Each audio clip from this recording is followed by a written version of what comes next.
name's Molly Bailey, and I'm the scenic designer for NCT's production of Gemini. The first thing I do is I try to research the time period that it's in. I really want to delve into the time period and location. So Gemini was set in Philadelphia, so I looked at a lot of historic research from the Philadelphia homes that were built post-World War II. And I also was very interested in Gemini. They speak about the trolleys and Herschel's love of the trolley system, and I really wanted to incorporate that in as well because that captures the romance of this post-World War period that has decayed since the 70s. So I really looked into what original trolleys looked like and where those lines ran around Philadelphia and how it connected the neighborhoods, and also the mesh of the ethnicities that lived in the neighborhoods of the time. They lived in pretty divided camps. You have the Irish, Jewish, and then the Italian neighborhoods that were pretty much separated in different boroughs, you can say, of Philadelphia. So I really wanted to delve into that culturally as well. And looking at a lot of the first source materials from Philadelphia, the Department of Housing, they had a lot of the original houses that were put up post-World War II, and just the idea of families coming together after the war and then starting their family, and this would have been the generation after it. So this would have been pretty much the baby boomer generation. Francis would be of that family, and this is just something that's not existing as much as more people are assimilating into American culture, into this in the mainstream culture. You're not getting the difference of these ethnic neighborhoods as vivid as they were at that time, and that's something I really want to bring toward this production. Some of the design challenges for Gemini were the short time span that it was to be built in. This production goes up on February 1st. Our classes here at University of Nevada, Las Vegas don't start until the 22nd.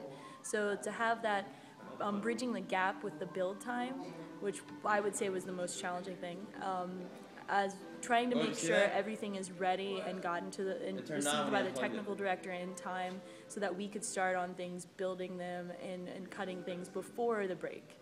And then we fortunately had 2 weeks of work period before school starts so that we could start putting things up. I didn't want to make the set that was overly challenging and had a lot of components that needed to be checked out by safety or anything that would be unconventional in a build way, because I wanted to make sure this production would get done and put up, and what the director really emphasized to me is to have all the realistic details. So we wanted to go with more of a simple type of set to be built, and then we wanted to definitely load on those realistic details later that are going to really bring it to life and really make it look lived in, like it's a place where these people actually inhabited for years and made their own, and really bring to life the characters in that way.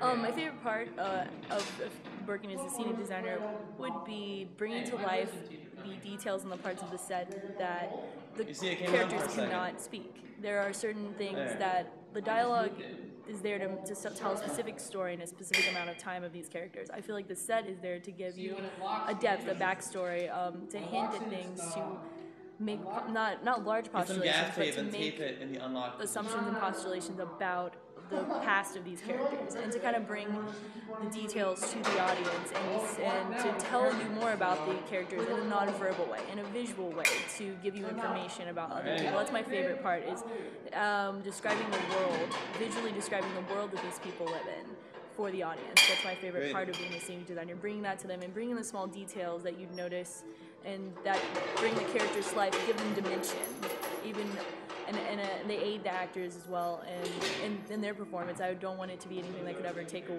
away from what they're doing, but to work in a holistic manner with the actors and helping them bring their characters in a more vivid life to the audience. Well, what I've really learned here is to work in a truly collaborative environment. And in previous places I've worked, it was kind of you're on your own. And here I feel like it's awesome because everyone pulls their weight and everyone does their job. And it's really nice to be able to focus on what you are truly focusing on. Like if I'm focusing on scenic design, I can truly put all my time into that and worry about that and not have to worry about I'm also developing the paint for the show, I'm also developing props, I don't have to worry about that, someone else is doing that. And that's where you get the best production possible, when everyone is truly on top of what they're doing and collaborating in that way. And I've learned a lot. In production meetings, it's very fluid. We all pass around ideas and no one is discounted. There's someone that leads and that gives guidance, but it doesn't feel like anyone's ideas are put down. It feels like everyone is encouraged to participate, and that's what I really like about it.